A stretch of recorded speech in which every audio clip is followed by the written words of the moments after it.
E mais uma vez, bem-vindos ao nosso canal do Grupo de Reflexão Bíblica São Jerônimo. Olhar para trás é uma tentação comum para todos aqueles que aceitam o chamado de Deus a colocar-se a caminho. Nesses dias, a liturgia nos traz, na primeira leitura, o livro do Gênesis. Nós estamos caminhando já há algum tempo com o ciclo do grande patriarca Abraão. E hoje, no capítulo 19 do Gênesis, nós temos a narração dramática da fuga de Ló, o sobrinho de Abraão, e toda a sua família, diante da iminente destruição de Sodoma e Gomorra. O foco, porém, não é principalmente Ló e a sua família, mas é o próprio Abraão. É por causa da intercessão de Abraão que Deus salva o seu sobrinho Ló e a sua casa. É Abraão que está fazendo este itinerário da fé, movido pelo chamado divino. A fuga de Ló é hesitante e chega até a irritar o leitor e os próprios mensageiros de Deus. Vai logo, né? A gente lendo esse texto, a gente pensa, vai logo, sai logo daí. Sodoma e Gomorra representam uma dinâmica perversa que nega o direito ao outro, dentro do qual, dentro dessa dinâmica, as pessoas se sentem possuidoras, se consideram possuidoras umas das outras, dispondo do próximo para o bel prazer. É a dinâmica contrária ao projeto do próprio Deus, a esse projeto de relação que brota de um relacionamento íntimo com o próprio Senhor, vivido na liberdade. Nisso surge, então, essa figura emblemática que é a mulher de Ló, que não é nomeada e que se torna, então, representativa de muitos daqueles que olham para trás.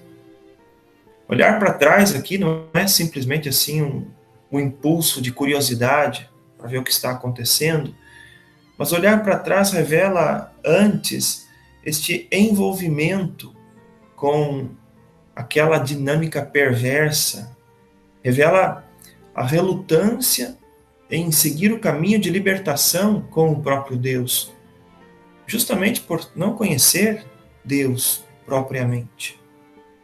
A Bíblia mostra tantos outros exemplos dessa tendência a olhar para trás.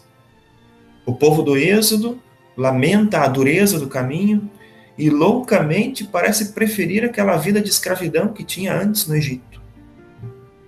Israel tantas vezes voltou atrás para os ídolos vãos dos povos de Canaã, os povos vizinhos, esses ídolos que na verdade são sinais de uma religiosidade também ela escravizante.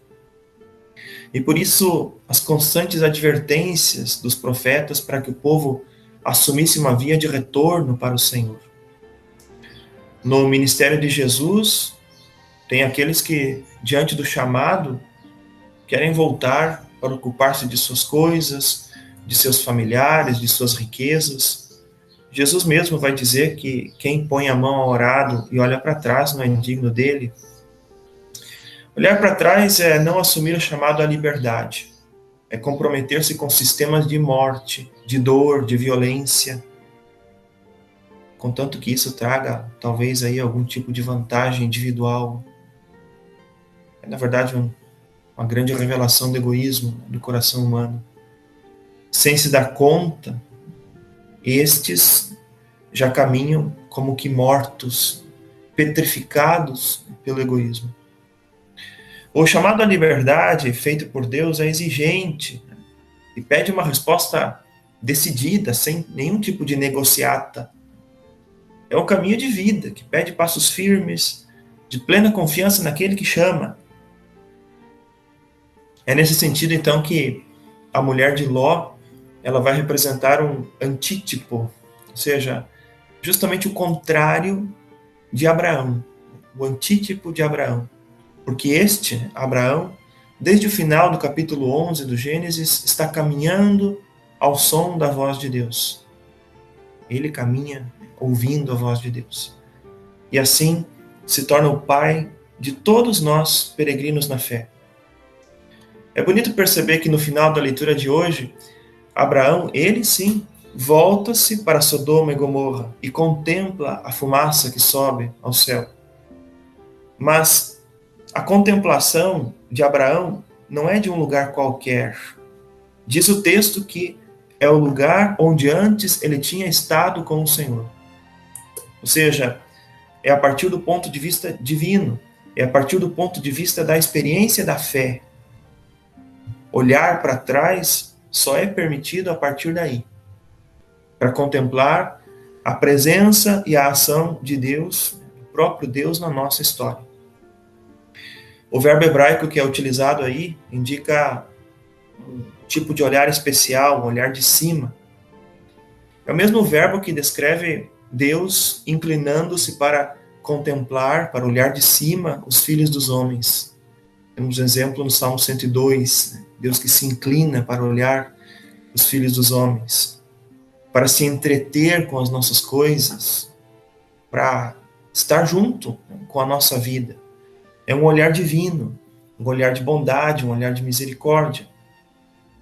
Tudo isso na nossa direção. Deus contempla lá do alto.